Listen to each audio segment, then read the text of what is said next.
ఆత్మకు శాంతి కావాలని అందరూ కోరుకుంటూ సమాజంలో వాళ్ళు ఒక మాట అంటారు చూడండి జాగ్రత్తగా, ఆయన ఆత్మకు శాంతి కలుగజేయాలని ఆ భగవంతుణ్ణి కోరుకుంటున్నాం అంటారు.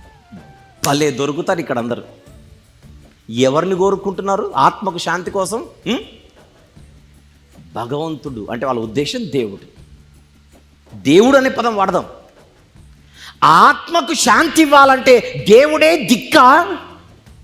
అవునంటోంది సమాజం ముక్కు మీద వేలేసుకొని మూకుమ్మడిగా. చిన్నోడు పోయినా పెద్దోడు పోయినా, పేదోడు పోయినా గొప్పోడు పోయినా, సామాన్యుడు పోయినా మంత్రి పోయినా, ప్రతి ఒక్కరి ఆత్మకు శాంతి అంటూ ఇవ్వాలంటే దేవుడే ఇవ్వాలా? తెలిసి అంటున్నారో తెలియకంటున్నారో నాకు తెలియదు, కానీ అలా అనేది మాత్రం నిజం. దేవుడే ఇవ్వాలి.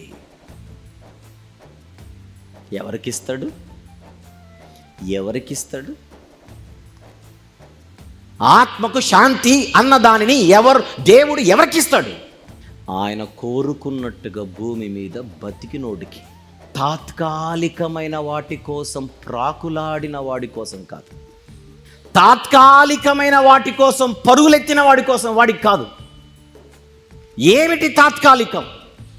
సూర్యుని క్రింద ఈ భూమి మీద ఈ లోకములో కేవలం ఈ భూ సంబంధమైన ఆలోచనలకు మాత్రమే పరిమితమై సమాధి కంటే ముందొచ్చే కోరికల కోసం మాత్రమే ప్రయాసపడి బతికేసి మరణం తర్వాత బ్రతుకేంటి, మరణం తర్వాత పరిస్థితి ఏమిటి, మరణం తర్వాత నేను అంటే ఆత్మనైన నేను ఎక్కడికి వెళ్ళాలనేటువంటి ఆలోచన ఏమాత్రం చేయకుండా బతికున్నప్పుడు మరణం కంటే ముందుండే వాటి కోసమే ఆలోచించి ఆలోచించి ఆలోచించి పని చేసి పోయే ప్రతి ఒక్కడు దేవుని దృష్టిలో నిత్య ప్రయోజనం కోసం బతికినవాడు కాదు.